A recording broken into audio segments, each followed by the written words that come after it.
as you can tell, we are quite new to this, but we think it's good to... Let's start with some courtesy to our audience. Hello, everybody. We are going to have a chat about cultural difference with my son Ewen Macdonald and culture shocks and differences. Yes, between China and the UK. Yeah. I've got a bunch of questions and facts prepared, and Mummy here, she will fact check them. Is that right? Fact check them or talk about them in your own experience? Yes.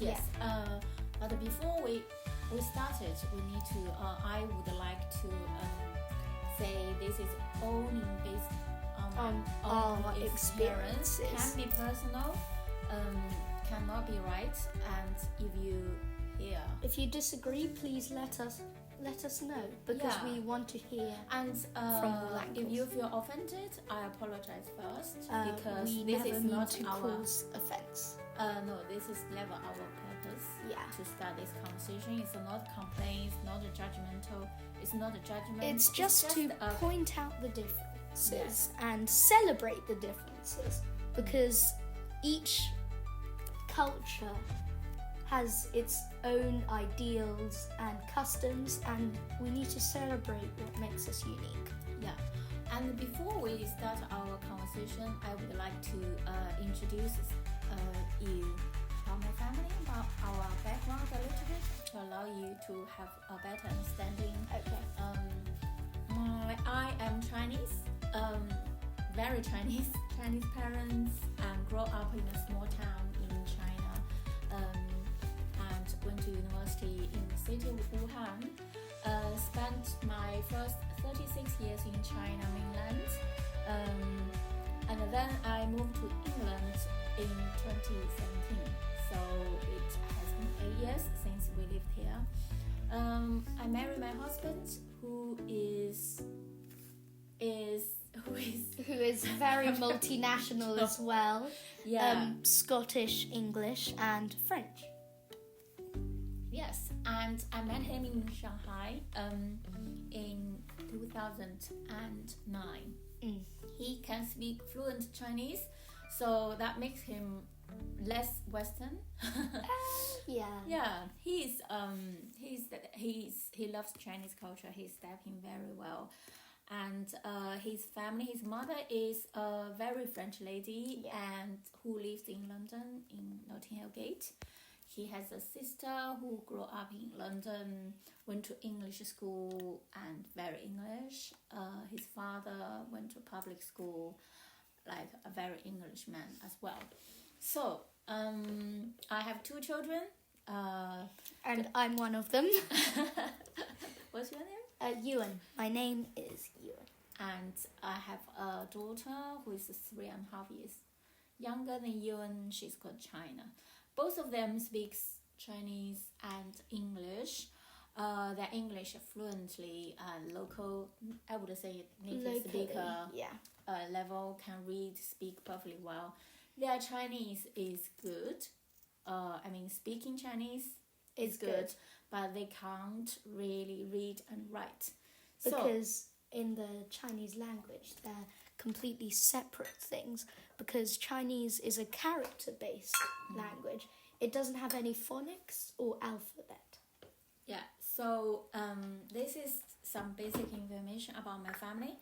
I think we can start it. Okay. We can start. Yeah. So the first thing that is on my list, generated here, is about personal space.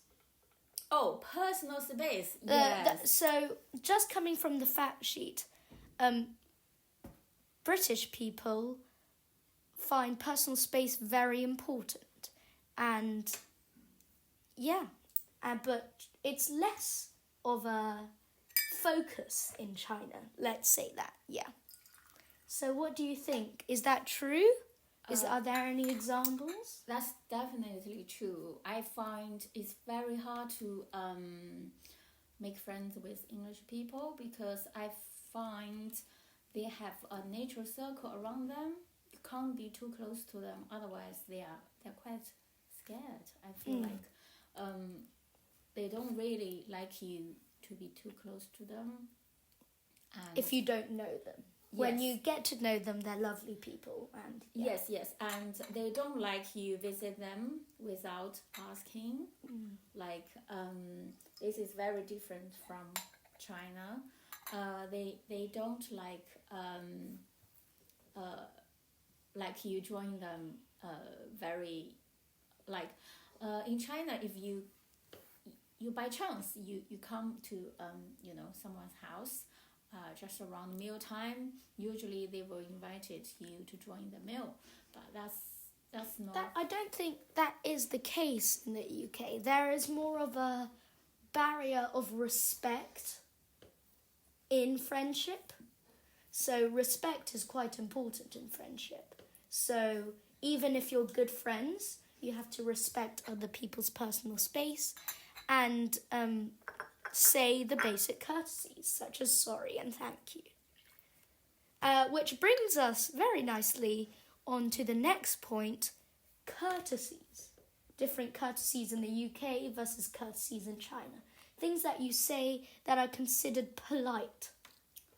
I think we have different standards.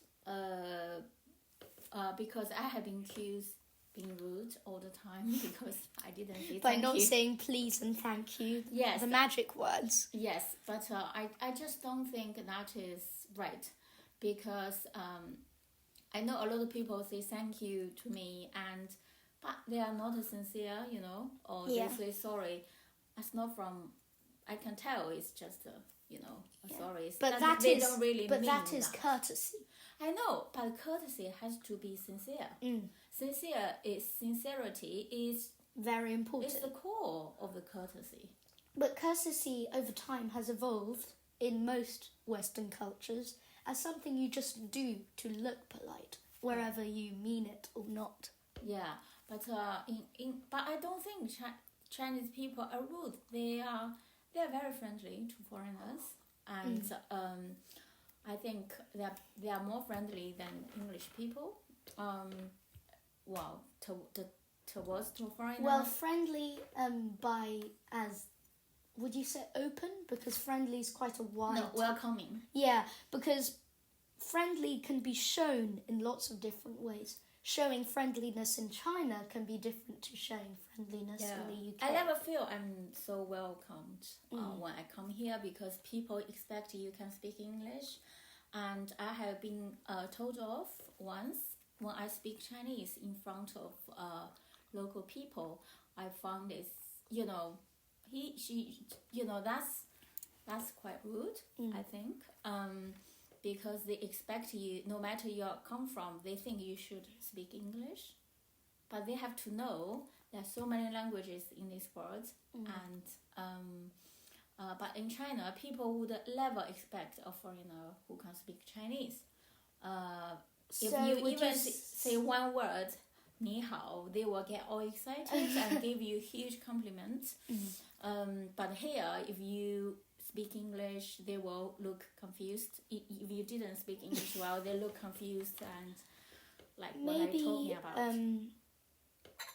Maybe there's a different thought involved. Yeah, because in China, their expectations on foreigners, they find that, they went out of their way to speak our language in our country, and they're very happy about that. But in the UK, I think the expectation is higher. When you come to this country, people expect you to know the basics, even if you don't live here. Even if you're visiting. I have a visitor who came to my house to ask my mother, why don't you learn English? Okay. I think there's no Chinese people will do that to a visit, A visitor. Yeah. So talking about not necessarily a tourist, but a visitor. Yeah. I think and the language barrier there. So the courtesy I don't agree if you think Chinese people are rude. I think people here, a lot of their behaviors is quite rude.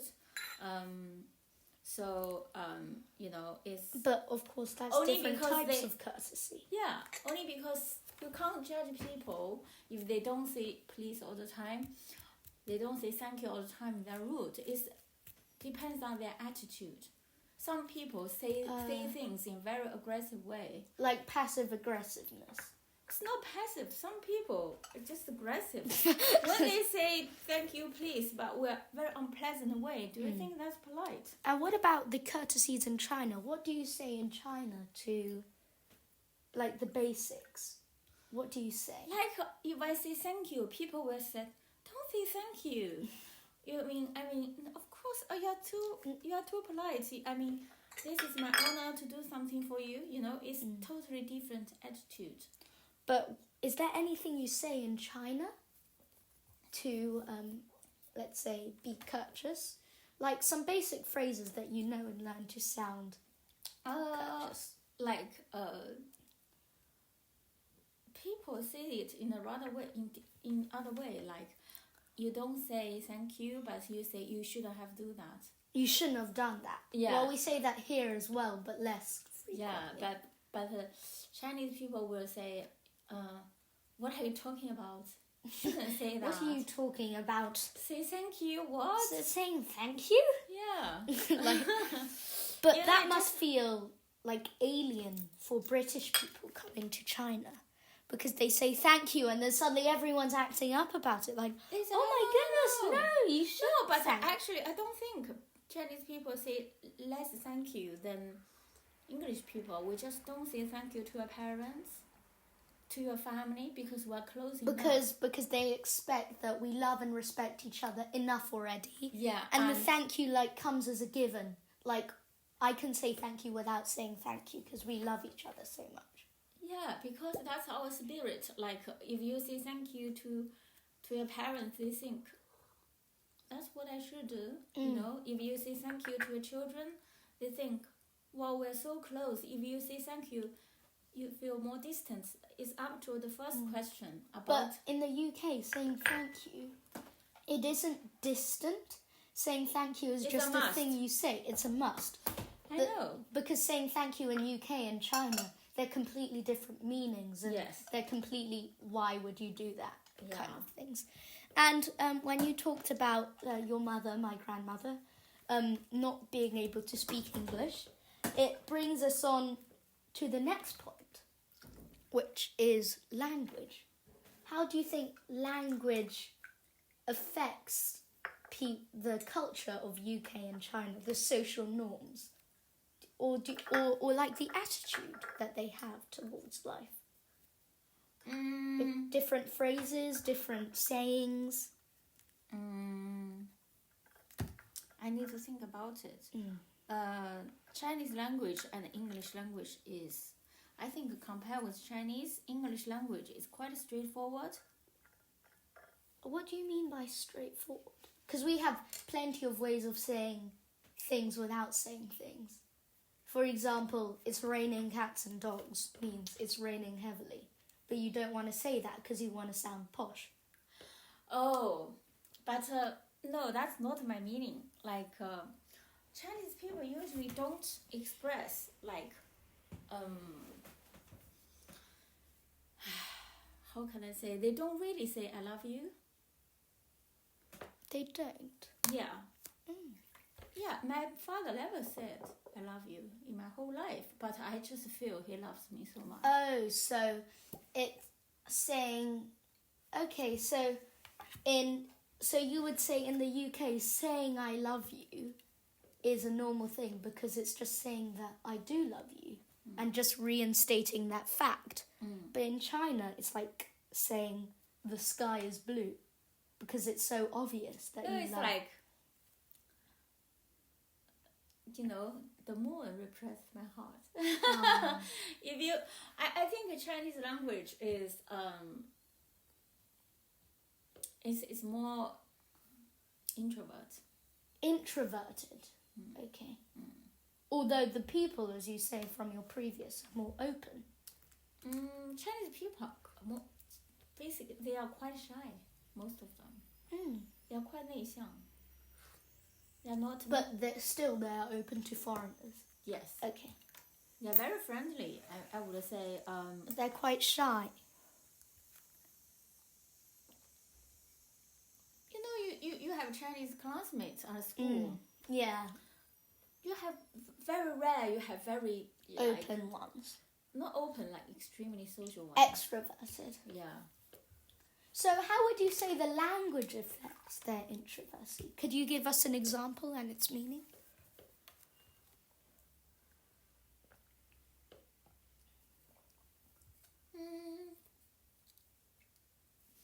For example, if someone invites you to somewhere, you usually don't say no. You said okay, and people will say come, and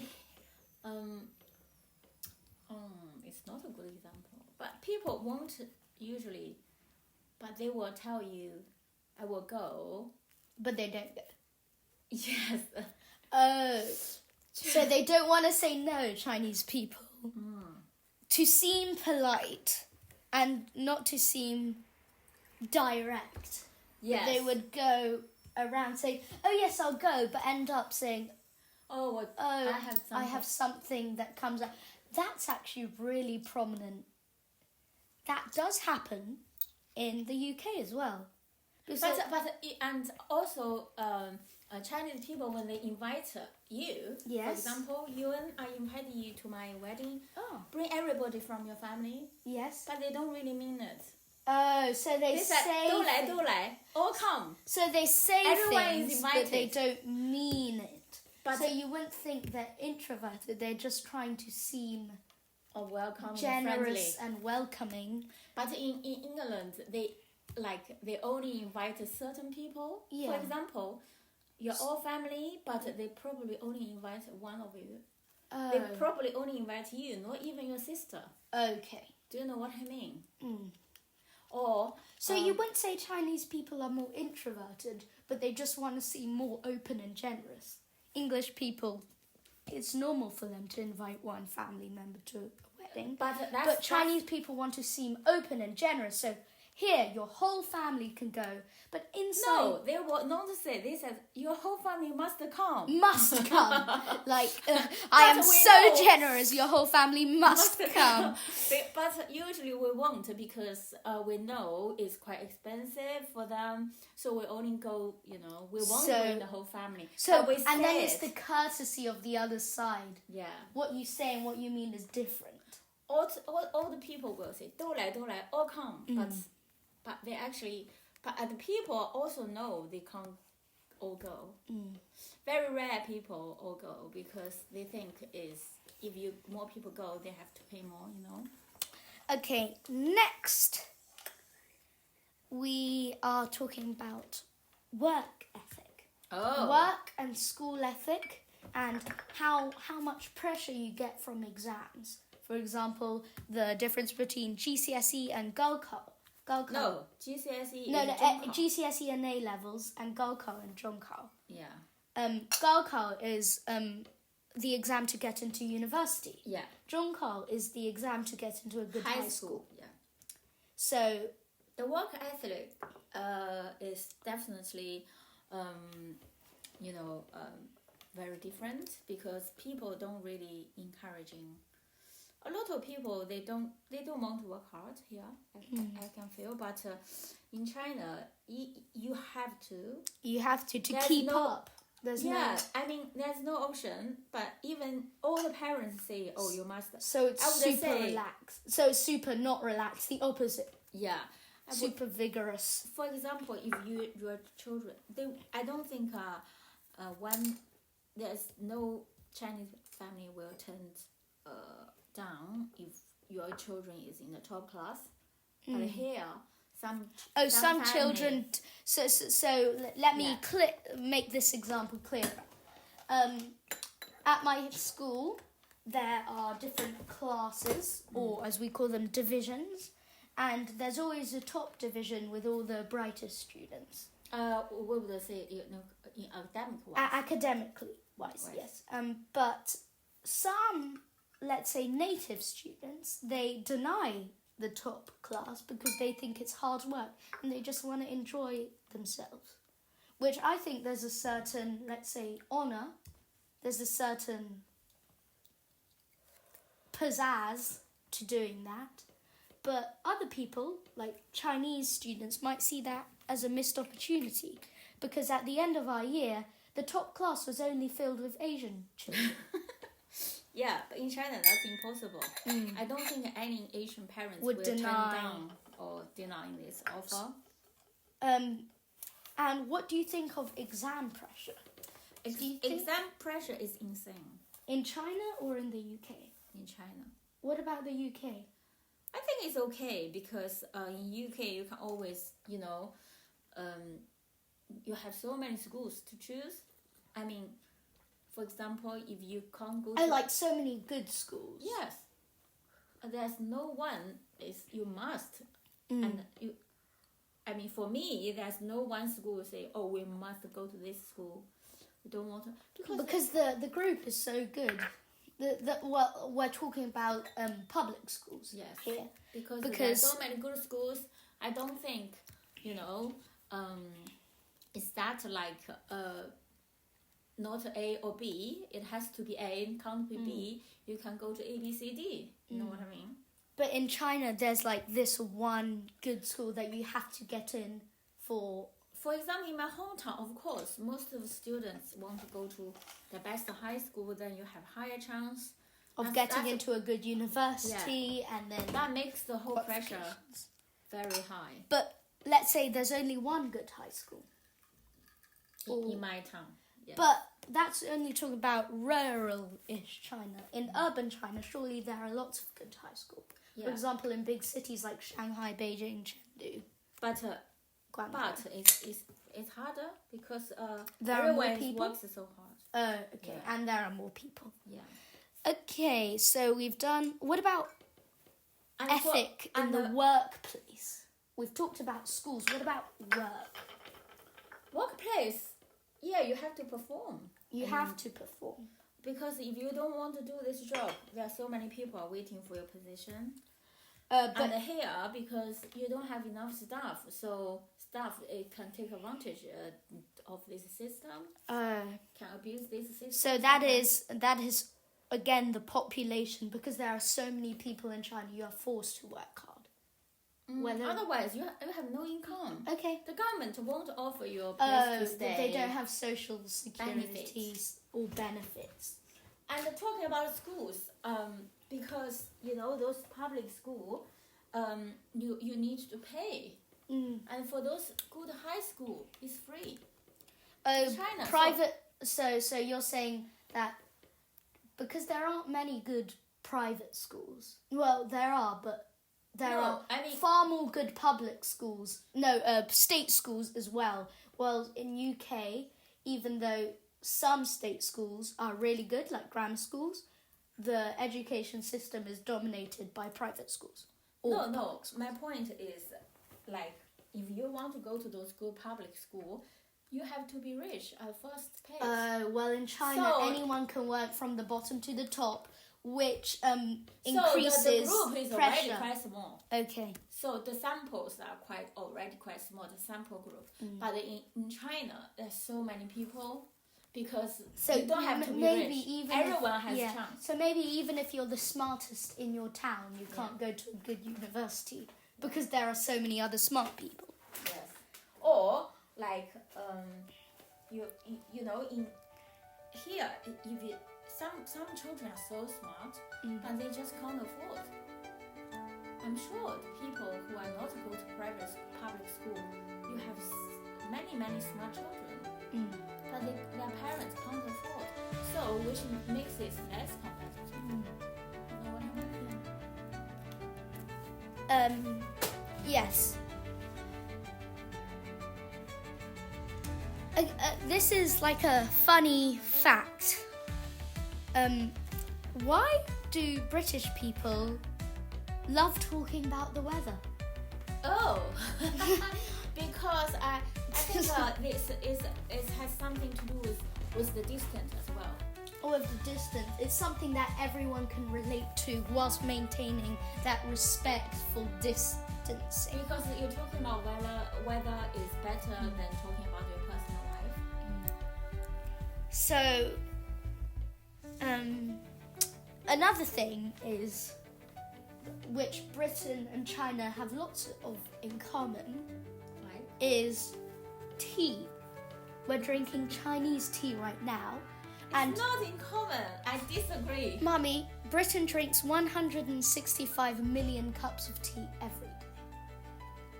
But only one black tea. Yeah, only one type of tea. Yeah. The tea culture is different because in China, it's the largest producer of tea, but it also produces so many types of tea. Yeah, we are drinking white tea with Well, in the UK, at best, you might have 3 or 4 types of tea. Earl Grey. Earl Grey, Darjeeling, Yorkshire Gold. But that's all black tea. That's all black teas. We are drinking white tea. Green Now, tea.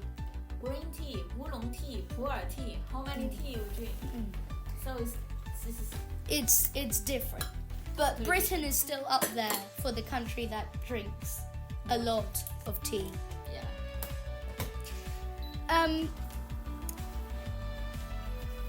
Another thing But is the tea they're drinking with milk and sugar, like we never do that. oh, so yeah. We don't drink tea. Maybe that's to cover up the dodgy quality of some teas that you get in the UK. Yeah. Who knows? And also, And we drink the tea leaves, not Yeah. tea bag. as you can hear, the kettle is boiling for more tea. This has been a very good first half of this episode, and we'll see you again right after the break.